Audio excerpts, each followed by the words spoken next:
तो चलिए शुरू करते हैं हमारी आज की कहानी। शादी वाले दिन मेरी पत्नी घर से भाग गई। रिश्तेदार हमारा मजाक ना उड़ाए, इसीलिए मेरी माँ ने मेरी शादी अपनी सहेली के बेटी से कर दी। लेकिन मैं यह शादी नहीं करना चाहता था क्योंकि वह अभी बहुत छोटी बच्ची थी। मैं घर में सबसे छोटा था। मुझसे बड़े दो भाई और दो बहनें थी। वह सब शादीशुदा थे। मैं सबका लाडला था। ज़्यादातर ऐसे ही होता था कि मेरे मुंह से बात निकले नहीं कि पूरी हो जाती थी। हमारा घर एक खुशहाल घर था। एक दूसरे का ख्याल रखना, सम्मान देना होता था। एक दूसरे के काम आना हमारे घर की परंपरा थी। मेरी माँ जरा पुराने ख्यालों की मालिक थी। अपने खानदान और आस पड़ोस की बातों का बहुत ज़्यादा अहमियत दिया करती थी। मेरी माँ का शुमार उन लोगों से होता था जो हमेशा हर काम में इस बात को रखती थी कि लोग क्या कहेंगे। उनके इस जुमले से मैं बहुत ज़्यादा परेशान हो गया था। न सिर्फ परेशान बल्कि तंग भी थे।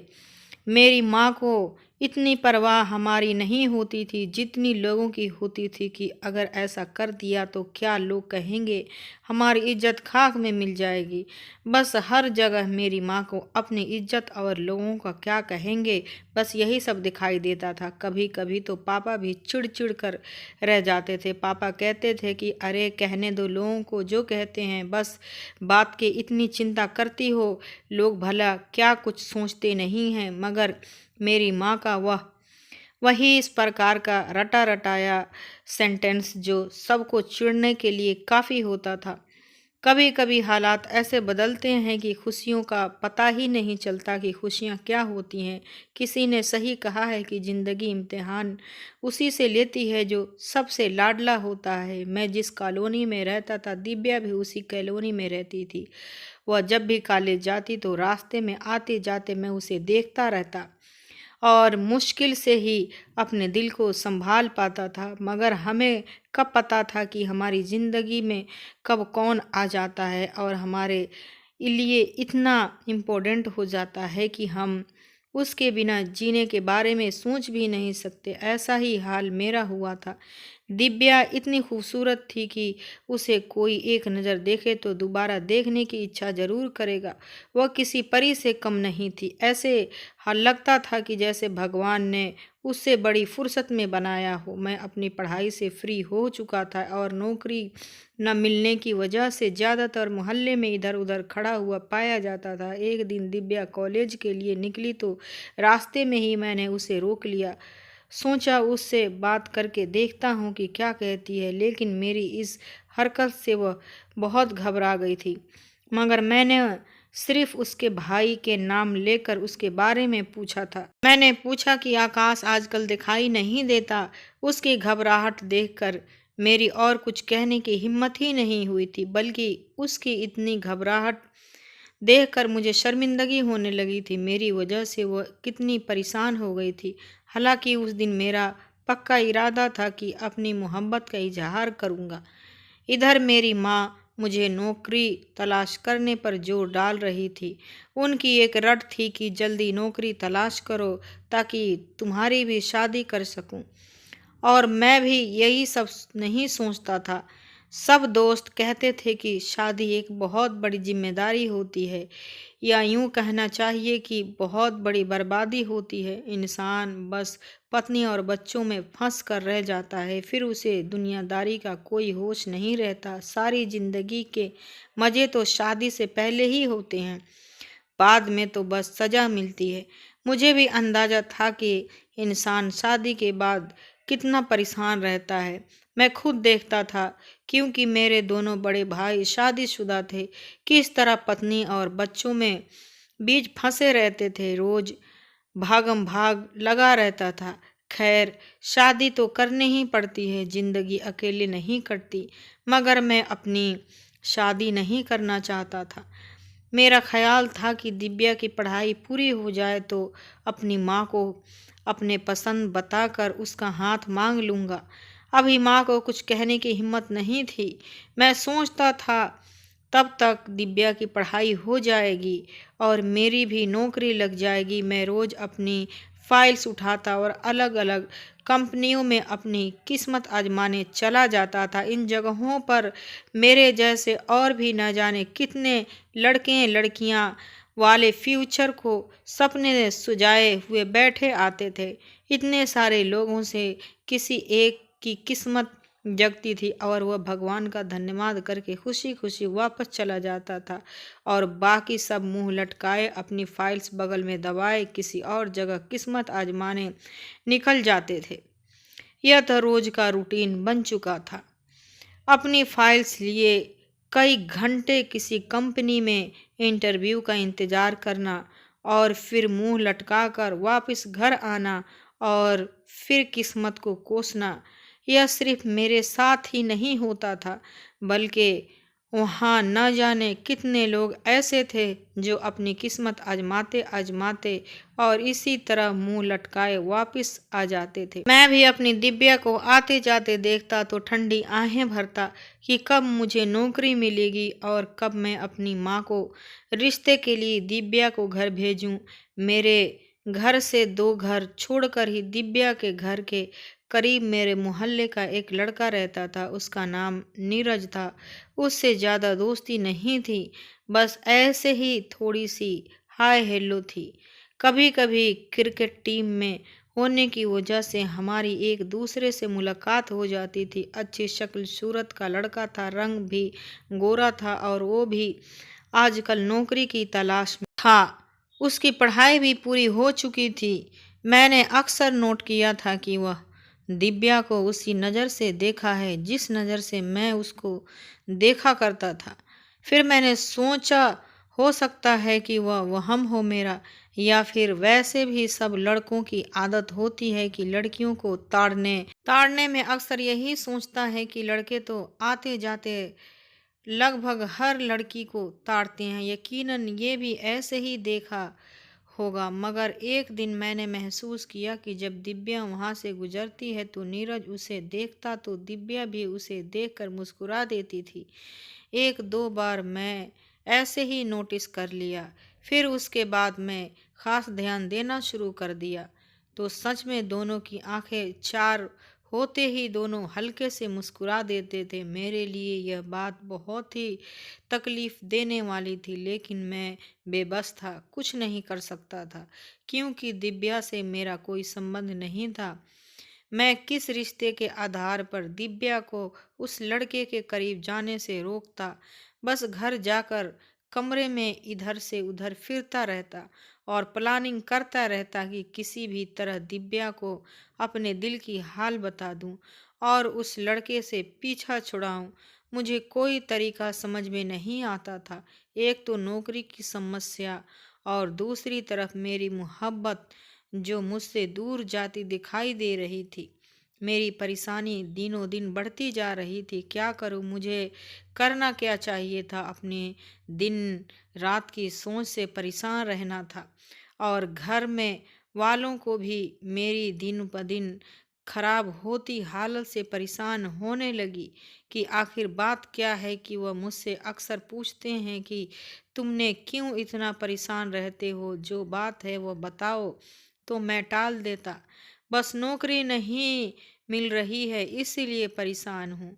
लेकिन जो मेरी असल समस्या थी वो अभी मैं बताना नहीं चाहता था। मगर कब तक? आखिर एक दिन बड़ी भाभी मेरे कमरे में आई और उन्होंने बड़ा हौसला दिलासा दिया, खूब बातें की और मुझे दिल की बात कहने पर राजी कर ही लिया।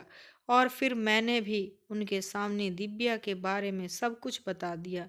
मैंने कहा कि मैं दिव्या से प्यार करता हूँ और उससे शादी करना चाहता हूँ। मैंने भाभी से कहा कि नौकरी नहीं मिल रही है, नहीं तो अब तक मैं दिव्या के घर अपना रिश्ता भेज चुका होता।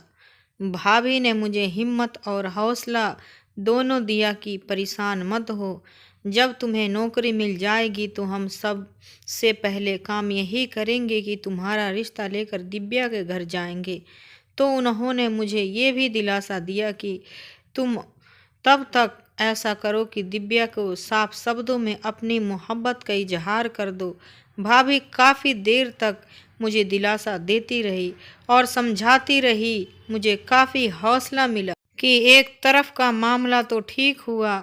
मैं अब दिलो जान से नौकरी की तलाश में निकलता, अपनी किस्मत आजमाने चला जाता और फिर भगवान की कृपा हुई कि एक जगह मुझे नौकरी मिल गई। अच्छी जॉब थी, मुझे बहुत सुकून मिला। घर वाले भी बहुत खुश हुए। अपनी खुशी में मैं दिव्या को भी शामिल करना चाहता था। सोचा शाम को भाभी को कहूँगा कि मेरे साथ उसके घर चलें और दिव्या और उसकी मम्मी को यह खुशखबरी दें और इशारों इशारों में उन्हें बताएं कि हम दिव्या से रिश्ता जोड़ना चाहते हैं। पहले तो भाभी नहीं मान रही थी, लेकिन मेरे बार बार कहने पर भाभी मान गई।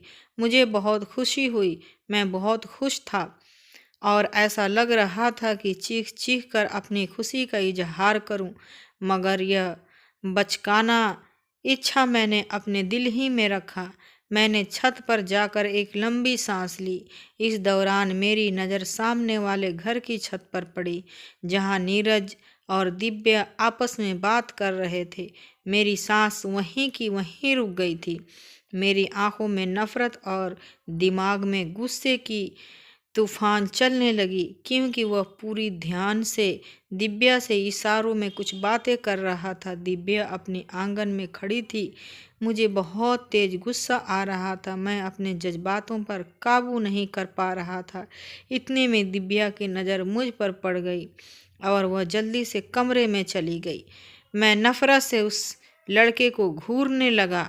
मुझे उस पर बहुत ज़्यादा गुस्सा आ रहा था।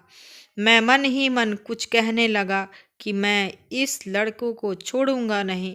कुछ देर बाद वह लड़का भी नीचे उतर गया।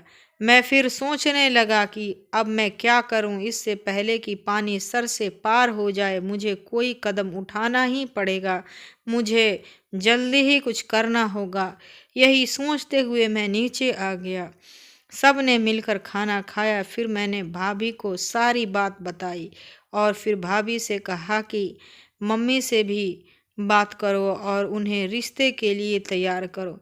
मैं जल्द से जल्द शादी करना चाहता हूँ। भाभी ने मुझे तसल्ली दी और कहा कि आज ही मम्मी जी को तुम्हारी पसंद के बारे में बताऊंगी और जल्दी ही समस्या का कोई हल निकलते हैं।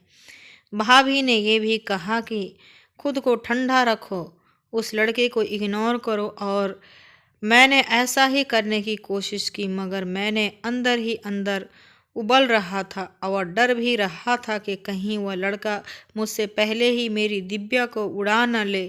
खैर, मेरी चिंता देखकर भाभी ने मम्मी की सारी बात बता दी। पहले तो मम्मी नहीं मानी कि अभी नहीं, अभी अभी तो नौकरी लगी है, वैसे भी पड़ोसी हैं।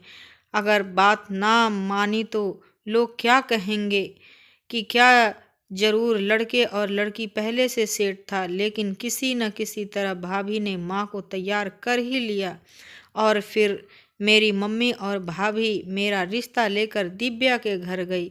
और जब तक उसके घर में रही, मैं बेचैनी से उधर उधर टहलता रहा और दिल ही दिल में भगवान से प्रार्थना करता रहा कि भगवान करे उसकी माँ राजी हो जाए और कोई परेशानी न हो। करीब 2-3 घंटे बाद वह दोनों वापस आ गई। मैं जल्दी से उनके सामने गया कि मुझे देखकर बताएं कि कोई खुशखबरी है या नहीं, पर वह दोनों मेरी तरफ एक नज़र देखकर अंदर चली गईं। मेरा दिल जोर जोर से धड़कने लगा। कई तरह के ख्याल एक मिनट के अंदर ही दिमाग में चक्कर लगाने लगे और मुझे परेशान करने लगे, यानी कि बात नहीं बनी। मैं सोचता हुआ उनके पीछे कमरे में चला गया और मम्मी और भाभी के चेहरे को गौर से देखने लगा। वह दोनों पहले मुंह नीचे करके बैठी रही, फिर मेरी तरफ देखा और फिर अचानक ही उनकी हंसी निकल गई। मैं हैरान और परेशान उनको 2 मिनट तक देखता रहा। फिर उन्होंने मेरी हालत पर तरस खाकर मुझे बताया कि वह इस रिश्ते को लेकर राजी हैं। दिव्या की मम्मी को इस रिश्ते से कोई एतराज़ नहीं। मैं खुशी से चीख पड़ा। भाभी ने कहा, हाँ भाई, खुश हो जाओ, समझो तुम्हारा काम हो गया। इतने में बाकी घर वाले भी आ गए। सब ने मुझे बधाई दी और मुझे खूब तंग किया। मेरी खुशी की तो कोई हद ही नहीं थी और मैं खुश कैसे ना होता। मेरी पसंद, मेरी मोहब्बत मुझे मिलने वाली थी। पर दिल में एक ख्याल ये भी था कि कहीं दिव्या को तो कोई एतराज़ नहीं होगा। मैं चुपके से भाभी से पूछा कि उसकी मम्मी ने अपनी बेटी से पूछा या नहीं, क्या वह शादी के लिए तैयार है। भाभी ने बताया कि जाहिर सी बात है कि दिव्या की माँ ने बिना दिव्या की मर्जी की यह रिश्ता तय नहीं किया होगा। और फिर दिव्या ही चाय बनाकर लाई थी और जब मम्मी ने उसे रिश्ते की बधाई दी तो वह चुप रही थी, बस हल्की सी मुस्कुरा दी। मतलब माँ बेटी के बीच में जरूर बातचीत हो चुकी थी और आंटी ने उससे पूछकर ही हाँ कहा होगा। यह सब कुछ सुनकर मुझे बहुत सुकून मिला।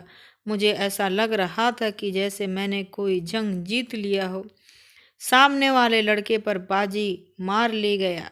घर में खुशी की लहर दौड़ पड़ी थी। सब बातें करने लगे थे कि कब शादी का दिन रखें, शादी में ये करेंगे वो करेंगे, और साथ ही साथ मुझे छेड़ भी रहे थे। एक हंगामा सा मच गया था घर में। खैर, मैं अगली सुबह तैयार होकर ऑफिस चला गया। जाते हुए दिव्या के दरवाजे पर नज़र डाली कि शायद वह नज़र आ जाए, शायद कहीं मिल जाए।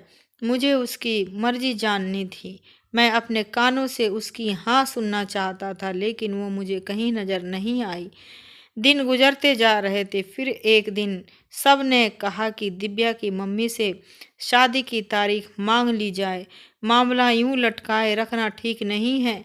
सब ने फैसला किया कि आज शाम मम्मी और दोनों भाभियां जाकर दिव्या की मम्मी से शादी की तारीख मांग ले आएंगी। भाभी ने फ़ोन करके उनकी मम्मी को बता दिया था कि आज शाम हम तारीख लेने आ रहे हैं। उन्हें भी कोई एतराज़ नहीं था, सब बहुत खुश थे। शाम को मम्मी और दोनों भाभियां दिव्या के घर तारीख लेने चले गए।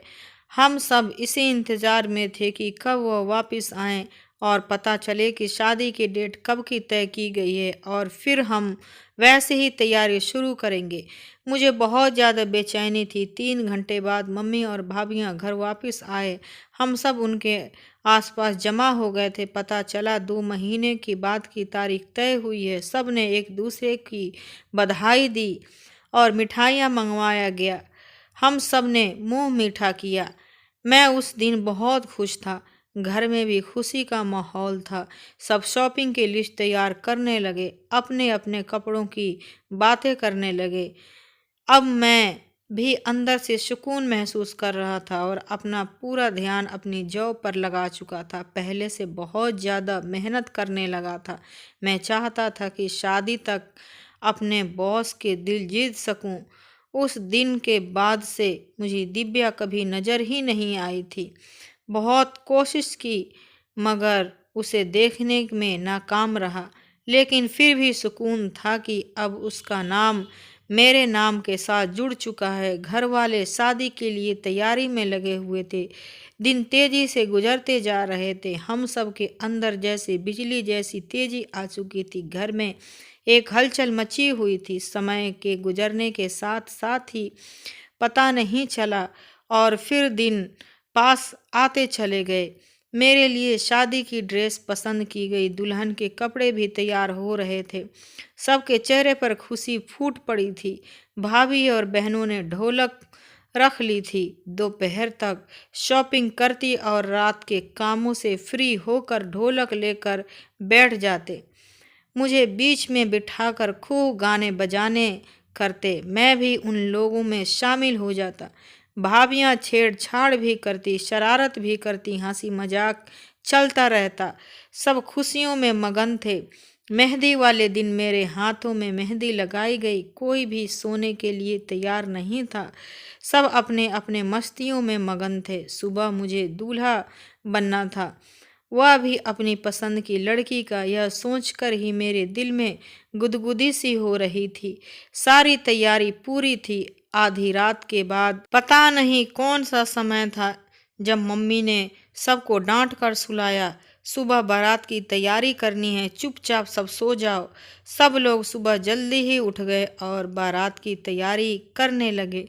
टेंट भी लग चुका था। मैं तो ऐसे ही टहलता हुआ बाहर निकल गया और दिव्या के घर की तरफ झांका, लेकिन वहाँ तो बहुत ही खामोशी थी। पता नहीं क्यों 3-4 दिन पहले तो वहाँ भी खूब रौनक थी, लेकिन आज इतनी खामोशी क्यों थी। मैंने भाभी से कहा कि जाकर पता करें, लेकिन भाभी ने मुझे चुप करा दिया कि कुछ देर में तुम्हारी शादी होने वाली है, ज़्यादा उतावले मत बनो। लेकिन मैंने जिद करके भाभी को दिव्या के घर भेज दिया। मेरी जिद के देखते हुए भाभी चली गई थी।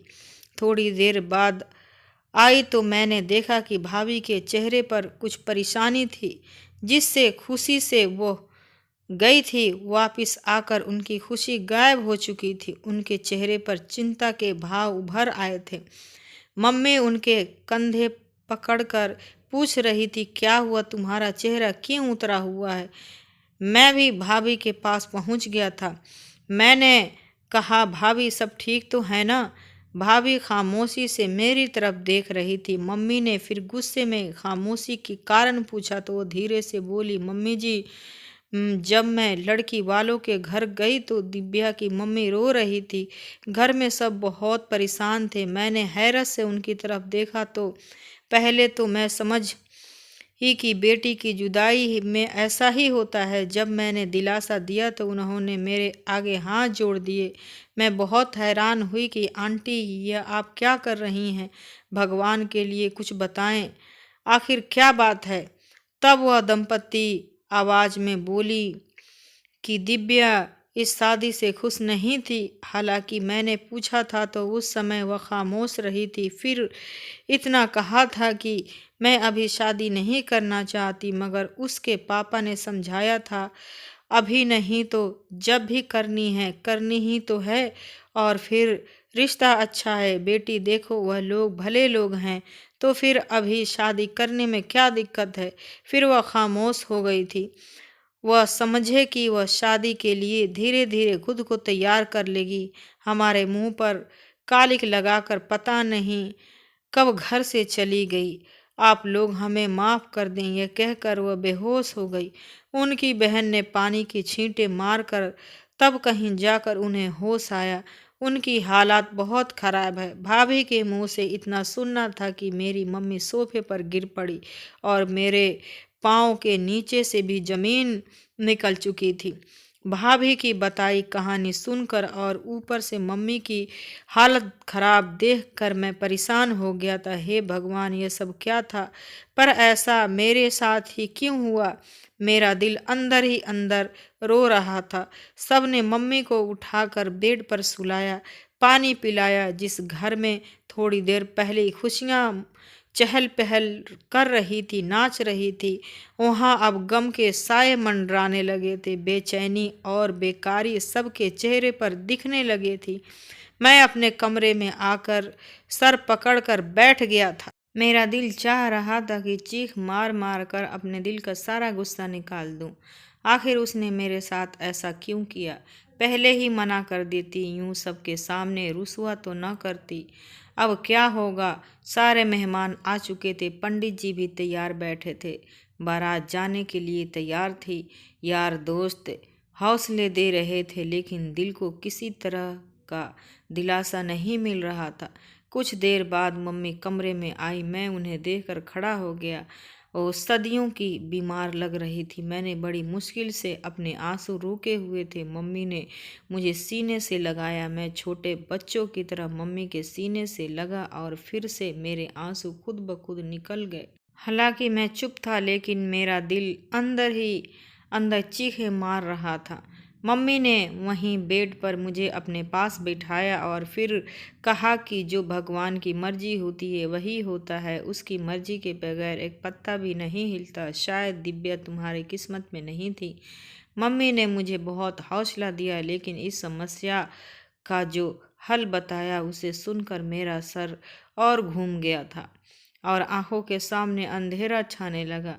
मेरी मम्मी ने कहा, देखो बेटा, सब मेहमान आ चुके हैं, अगर अब शादी नहीं हुई तो हमारा तमाशा बन जाएगा, हमारी इज्जत सारे उछल जाएगी। और अपने घर की इज्जत बचाने के लिए एक ही तरीका है कि तुम मेरी सहेली की बेटी अंजलि से शादी कर लो। सबके मुंह बंद करने का एक ही रास्ता है, इसके अलावा कुछ नहीं हो सकता। या तो लोगों के सामने अपनी माँ का तमाशा बनवा लो, या खामोशी से मेरी बताई हुई लड़की से शादी कर लो। मैंने अपनी मम्मी से कहा, लेकिन मम्मी वो तो बहुत छोटी है और मैं अभी शादी नहीं करना चाहता, मुझे थोड़ा टाइम दें। मैंने मम्मी से विनती भरे शब्दों में कहा। मम्मी ने कहा, टाइम? किस बात का टाइम? तुम्हारी पसंद पर हम सब ने खामोशी से सर झुका दिया था। तुम्हारे कहने पर उसके घर रिश्ता लेकर गए थे, तुम्हारी पसंद पर कोई एतराज नहीं किया। अब अगर भगवान को मंजूर नहीं था तो भलाई इसी में है कि तुम भी खामोशी से भगवान के इस मर्जी पर अपना सर झुका दो और मेरी बात मान लो और उस लड़की से शादी कर लो। हमने भी तो तुम्हारी बात मानी थी। जिस लड़की के बारे में तुमने कहा, हम उसके घर रिश्ता लेकर गए, लेकिन उसने अपने माँ बाप की इज्जत भी का भी ख्याल नहीं किया, तो अब उसके बारे में सोचना बेवकूफ़ी है। जो अपने सगे माँ बाप की ना हो सकी, वो किसी और की क्या होगी। बस अब मुझे और ज़्यादा परेशान मत करो। मैंने तुम्हारे भाइयों को बोल दिया है कि वह होटल में इंतजाम करने चले गए हैं। अब अगर तुमने मना किया तो मेरा मरा हुआ मुंह देखोगे। मम्मी ये कहकर रोने लगी। नहीं नहीं मम्मी, ऐसी बातें मत करो। भगवान आपको मेरी भी उम्र लगा दे। मुझे आपकी ज़िंदगी बहुत प्यारी है, उससे ज़्यादा कोई भी चीज़ प्यारी नहीं है। आप पर मेरी हर खुशी कुर्बान है। मैं तड़प कर अपनी माँ के कदमों में बैठते हुए कहा, आप जैसा कहेंगे वैसा ही होगा। मैंने अपना सर अपनी माँ के गोद में रख दिया। मम्मी ने अपना हाथ मेरे सर पर रखा और मुझे आशीर्वाद दिया और बोली, एक धोखेबाज लड़की के पीछे खुद को बर्बाद मत करो। जिंदगी में बहुत सारे उतार चढ़ाव आते हैं, किसी एक के जाने से जिंदगी रुक नहीं जाती।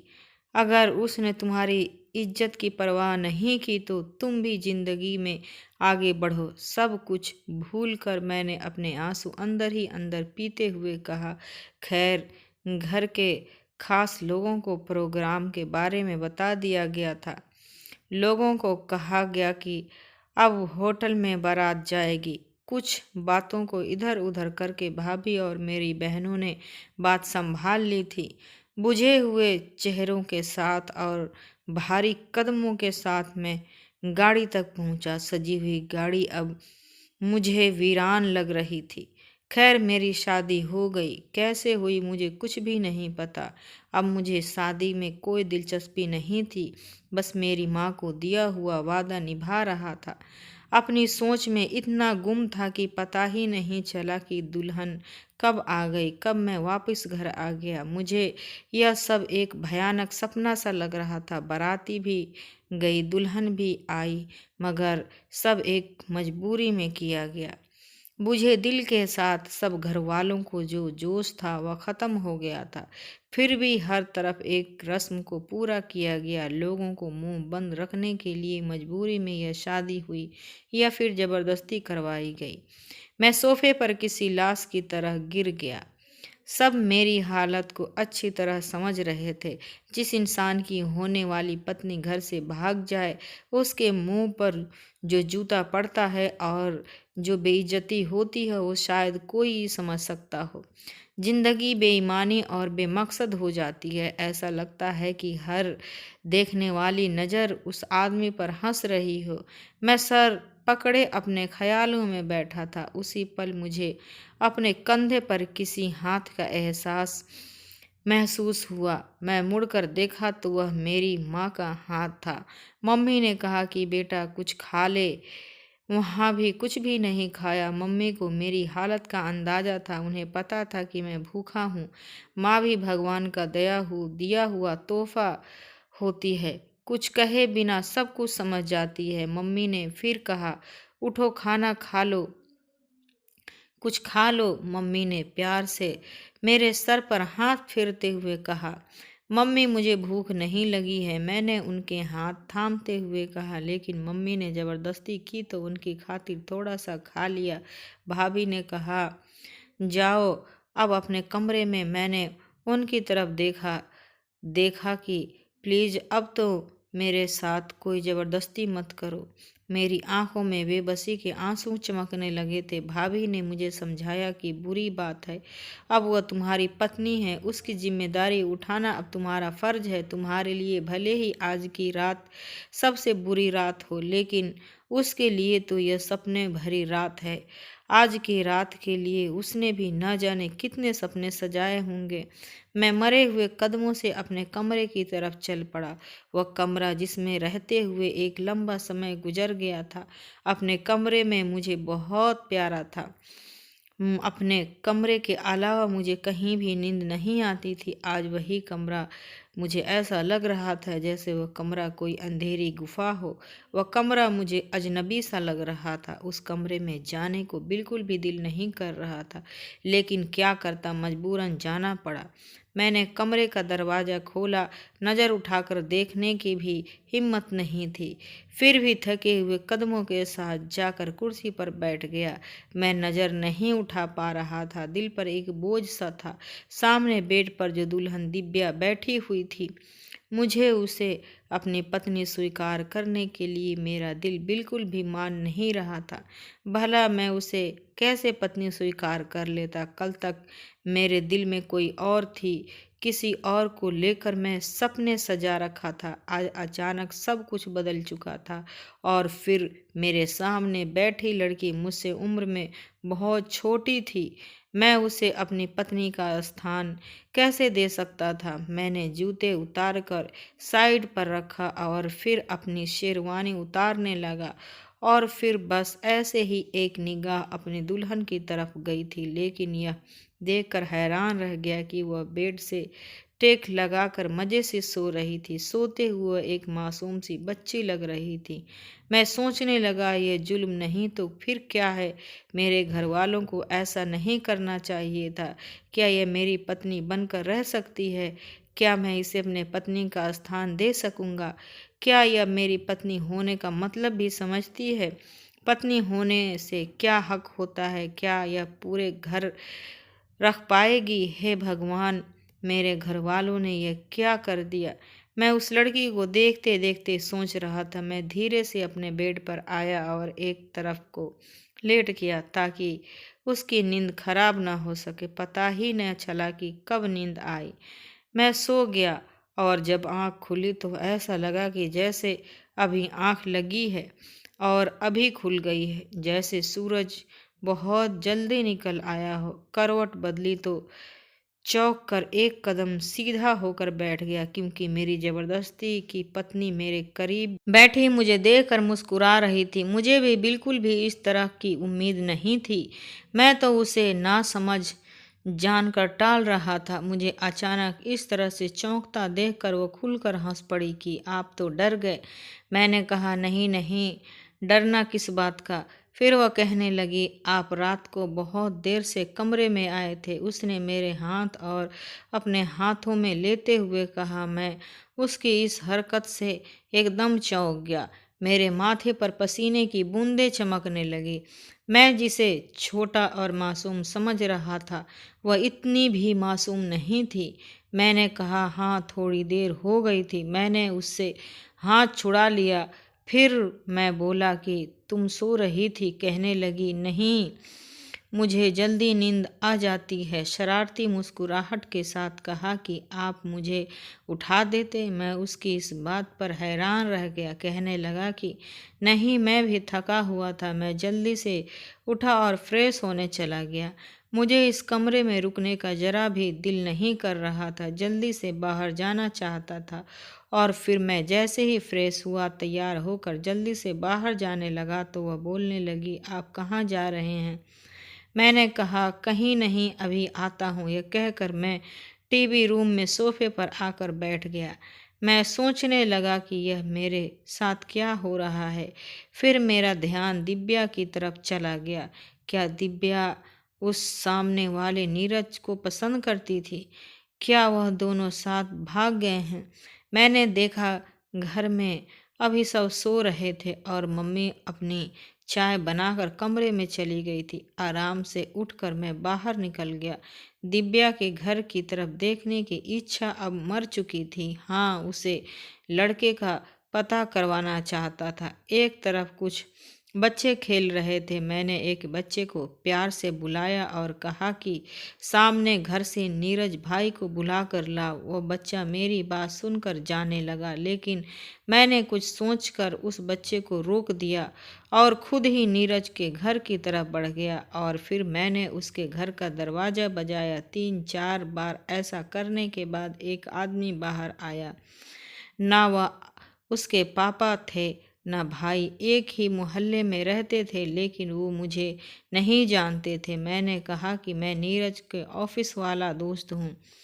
मैंने देखा वह आदमी जो कोई भी था, यकीनन नीरज का मामा चाचा जो भी था, उसके चेहरे पर घबराहट थी। उसकी परेशानी मैंने भांप लिया। कहने लगा, नीरज दरअसल किसी काम से शहर से बाहर गया है, कोई ज़रूरी काम था। मैंने पूछा तो उसने कुछ हकलाती हुई आवाज़ में कहा, हाँ कुछ ज़रूरी काम था। मैंने पूछा कब तक आएगा, मुझे उससे कुछ ज़रूरी बात था। वह आदमी कहने लगा कि अभी तो कुछ नहीं पता कि कब तक आएगा। फिर यह कहकर उन्होंने दरवाज़ा बंद कर लिया, लेकिन मैं वहाँ से हटा नहीं। मैं दरवाजे के पास ही खड़ा हुआ था। मुझे अंदर से कुछ आवाज़ आने लगी। अंदर से आवाज़ आ रही थी, कोई कह रहा था कि अब उसके दफ्तर से भी पूछने के लिए लोग आने लगे हैं। कल मोहल्ले वालों को पता लगेगा हमारे बेटे का कारनामा ऐसा है, हम किसी के मुंह दिखाने के काबिल नहीं रहेंगे। कमबख्त पहले ही बता देता तो इज्जत से उसका रिश्ता मांग लेते। उस लड़की के घर वालों के मुंह पर भी कालिक लगा दिया और हमें भी किसी के मुंह दिखाने के काबिल नहीं छोड़ा। मैं खड़ा यह सब बातें सुन रहा था। मेरा शक अब यकीन में बदल चुका था, यानी वह दोनों एक साथ घर से भाग चुके हैं। मुझे उसी दिन समझ जाना चाहिए था और उनके मामले में टांग नहीं अड़ा था। इस रुसवाई से यही अच्छा था कि मैं अपनी एक तरफा मोहब्बत का गला घोंट देता तो दो घर टूटने से बच जाता। मेरा घर तो न चाहते बस गया था, मगर दिल टूट चुका था। मैंने कुछ देर तक वहाँ खड़ा रहा, फिर अपने शरीर का बोझ उठाए वापस घर आ गया। मम्मी ने मुझे बाहर से आते देखा तो हैरान हुई। कहने लगी, तुम कब बाहर गए थे और फिर क्यों गए थे? तबीयत तो ठीक है? उन्होंने चिंताजनक शब्दों में पूछा था कि मम्मी बस ऐसे ही गया था। मम्मी ने पूछा, अच्छा ये बताओ अंजलि सो रही है या जग रही है? मैंने ऐसे ही लापरवाही से कहा, मुझे नहीं पता, शायद जग गई होगी, देख लो खुद ही जाकर। मैं वहीं सोफे पर लेट गया। मेरे दिमाग में नीरज के घर से आने वाली बातें में गूंज रहा था। मैं सोचने लगा, इसका मतलब वह दोनों एक दूसरे से मोहब्बत करते थे और मेरे साथ रिश्ता होने पर दोनों ने घर से भाग जाना सही समझा। उफ, कितना भयानक और तकलीफ भरा कदम उठाया उन दोनों ने। अगर दिव्या पहले ही अपनी पसंद अपनी माँ को बता देती तो यह सब कुछ ना होता। यह सब कुछ मेरी वजह से हुआ है। अगर उनकी मोहब्बत सच्ची थी तो कसम से मैं रास्ते से हट जाता, यूँ सबके घर वालों को परेशानी से बचा लेता। एक बार तो कहती, क्या मोहब्बत इतनी खुदगर्ज होती है या फिर बेवकूफ़ी या अंधी सोचने समझने की सलाहियत ख़त्म हो जाती है? क्या मोहब्बत जज्बाती हो सकता है मगर सच्ची मोहब्बत अपनों को दुख नहीं देता? यह क्या किया तुमने दोनों ने? मैं अपने सर पर धीरे धीरे मुक्का मार रहा था। तभी मम्मी मेरे कमरे से बाहर आई और सीधा मेरे पास आकर बोली, क्या हुआ मेरे बच्चे, क्या सर में दर्द है? लाओ मैं दवा दूँ। मम्मी ने बड़े प्यार से मेरे सर पर हाथ रखा। नहीं मम्मी, आप खुद भी बहुत थकी हुई हैं, आप आराम करें, मैं टेबलेट खा लूँगा तो ठीक हो जाएगा। मम्मी ने मेरा माथा चूमा और चली गई। मैं पछतावे के चक्की में पिस रहा था। मगर अब क्या हो सकता है, इस जिंदगी को अब खामोशी से गुजारना ही था और समझौते के पटरी पर चलना था, अपने लिए और अपनों के लिए। धीरे धीरे सब कुछ रूटीन पर आने लगा था। मैं फिर से ऑफिस जाने लगा था, लेकिन अब तक मैंने अपने पत्नी को हाथ भी नहीं लगाया था। हालांकि मुझे अंदाजा हो गया था कि वो बहुत ही अच्छी और समझदार है। वह कम उम्र जरूर है, लेकिन बेवकूफ़ नहीं है। उसने बहुत ही समझदारी के साथ पूरा घर संभाल लिया था। उसके अच्छे व्यवहार से सब घर वाले बहुत खुश थे। मेरी भी बहुत सेवा करती थी, मेरे साथ हंस हंस कर बातें करती। जब वह हंसती तो उसके गाल पर एक डिम्पल पड़ जाया करता था, जो उसकी खूबसूरती को चार चांद लगा देता था। उसके मासूम से चेहरे पर यह डिम्पल बहुत ही प्यारा लगता था। मैं ना चाहते हुए भी उसकी तरफ देखता रह जाता था। धीरे धीरे मेरे दिल से दिव्या का गम निकलता जा रहा था और मेरे दिल में अंजलि की मोहब्बत बढ़ने लगी थी।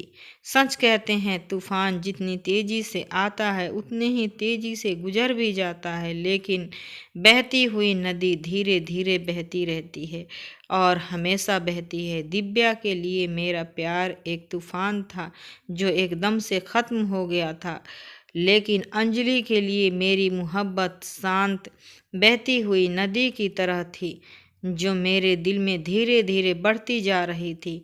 अंजलि बहुत ही शरारती थी। जब भी मैं ऑफिस से थका घर आता तो उसकी शरारतें मेरा मूड खुशनुमा बना देती थी। धीरे धीरे हमारी शादी को 6 महीने गुजर गए थे, लेकिन मैं अभी तक अंजलि के हाथ नहीं लगाया था। लेकिन उस रात जब मैं अपने लैपटॉप पर अपने ऑफिस का कुछ काम कर रहा था, अंजलि मेरे बराबर बेड पर लेटी हुई थी, लेकिन मैं उसकी नज़रों की तपशी महसूस कर रहा था। वह बार बार मुझे ही देखे जा रही थी। मुझे उसकी नज़रों से उलझन हो रही थी। तभी उसने कुछ ऐसी बात कह दी कि मेरा मुंह खुला का खुला रह गया। अंजलि बोली, सुनिए, क्या आप वो हो? मैं उसकी बात का मतलब नहीं समझ पाया था, या फिर समझकर भी ना समझ बन गया था। मैंने कहा, तुम कहना क्या चाहती हो? मैं समझा नहीं। उसने फिर कहा, मुझे लगता है कि तुम वो हो। इस बार मुझे गुस्सा आ गया। मैंने कहा, देखो, मैं एक नॉर्मल इंसान हूँ और मुझसे इस तरह की बातें करने की तुम्हारी हिम्मत कैसे हुई? मेरी बात पर वह खिलखिलाकर हंस पड़ी और कहने लगी, हमारी शादी को 6 महीने हो गए हैं, लेकिन तुमने मेरे पास ही नहीं आते हो। तो मैं क्या समझूं कि शायद तुम नामर्द हो, लेकिन कोई बात नहीं। अगर तुम नामर्द भी हुए तभी मैं तुम्हारे साथ पूरी ज़िंदगी गुजार लूँगी, क्योंकि मुझे तुमसे मोहब्बत हो गई है। अंजलि ने अपनी मोहब्बत का इजहार कर दिया कि मैं तो उसे आंखें फाड़ कर देखता रह गया, लेकिन उसकी नामर्द वाली बात पर मुझे गुस्सा आ गया था। मैंने अंजलि से कहा कि मैं नामर्द नहीं हूँ। मेरी बात पर अंजलि की आंखों में फिर शरारत उभर आई थी और फिर उस रात मैंने अंजलि पर साबित कर दिया कि मैं नामर्द नहीं हूँ। मैंने उसके खूबसूरत और नाजुक से शरीर को बाहों में भर लिया था और पूरी रात अपनी मोहब्बत से शराबोर करता रहा। अब तक मेरे मन को शायद दिव्या जकड़ी हुई थी, लेकिन अब मेरे मन में पूरी तरह से अंजलि का कब्जा हो चुका था। अंजलि को बाहों में भरते हुई दिव्या का ख्याल दूर दूर तक मेरे दिमाग में नहीं था। अब सिर्फ अंजलि ही मेरी ज़िंदगी थी, अंजलि ही मेरी मोहब्बत थी। मेरी और अंजलि की शादीशुदा ज़िंदगी की शुरुआत हो चुकी थी और मैं अंजलि के साथ बहुत खुश था। मुझे अंजलि से कोई शिकवा नहीं था। दिनों दिन मेरी अंजलि की मोहब्बत बढ़ती जा रही थी। कभी कभी तो मुझे खुद पर हैरत होती कि फिर भला वो क्या था जो मैं दिव्या के लिए महसूस करता था, क्योंकि अब तो मेरे दिल में भी दिव्या का कहीं कोई नाम नहीं था। कुछ समय बाद पता चला कि नीरज वापस लौट आया है, लेकिन दिव्या नहीं आई थी। मुझे पता था कि दिव्या और नीरज साथ गए थे। नीरज के माँ बाप को भी पता था कि दिव्या और नीरज साथ गए थे, लेकिन अब नीरज आ गया तो दिव्या क्यों नहीं आई? मेरे दिल में अजीब हलचल होने लगी थी। दिव्या के माँ बाप को शायद पता नहीं था कि दिव्या किसके साथ गई है। वह लोग तो यही सब्र किए बैठे थे कि उनकी लड़की घर से भाग गई है और किसी के साथ जिंदगी हंसी खुशी गुजार रही होगी। लेकिन नीरज को देखकर मुझे दिव्या के लिए इंसानियत के नाते चिंता होने लगी। पता नहीं वो कहाँ धक्के खा रही होगी, लेकिन जो कुछ उसके नसीब में हुआ खुद उसने ही अपने हाथों लिखा है। इसमें कोई किसी का कुछ नहीं बिगाड़ सकता। शायद माँ बाप का दिल दुखाने वाली लड़कियों का यही अंजाम होता है और वह कभी जिंदगी में खुश नहीं रह सकती। माँ बाप के फैसले कभी गलत नहीं होते, तो अपने बच्चों के लिए हमेशा भला ही सोचते हैं। मैंने अंजलि पर एक प्यार भरी नज़र डाली तो वो भी मुझे देखकर मुस्कुरा रही थी। मेरी जिंदगी में तो अब किसी बात की कोई कमी नहीं थी, लेकिन इंसानियत के नाते मैं सब कुछ जानकर भी अनजान बन चुका था। मैंने दिव्या के माँ बाप को सारी सच्चाई बता दी नीरज के बारे में। अब नीरज के माँ बाप ने पुलिस के जरिए नीरज से पूछताछ की तो उसने सच उगल दिया कि वह दिव्या को साथ ले गया था।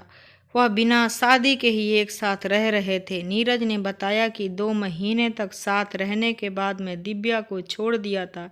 दिव्या डर की वजह से अपने माँ बाप के पास नहीं आना चाहती थी और वही कोई छोटी मोटी नौकरी करके अपना गुजारा कर रही थी। पुलिस के जरिए दिव्या के माँ बाप दिव्या को वापस ले आए और अब इस इंतजार में बैठे हैं कि दिव्या की किसी अच्छी जगह शादी हो जाए। नीरज को पुलिस वालों ने जेल में डाल दिया, पर जो भी था नीरज को इस तरह नहीं करना चाहिए था, क्योंकि दिव्या ने उस पर कितना भरोसा किया था। दोस्तों, मैं बस इतना कहूँगा कि माँ बाप कभी गलत फैसला नहीं करते। दोस्तों, वीडियो कैसा लगा कमेंट करके ज़रूर बताना। वीडियो को लाइक और चैनल को सब्सक्राइब ज़रूर कर देना। फिर मिलती हूँ कल के वीडियो में।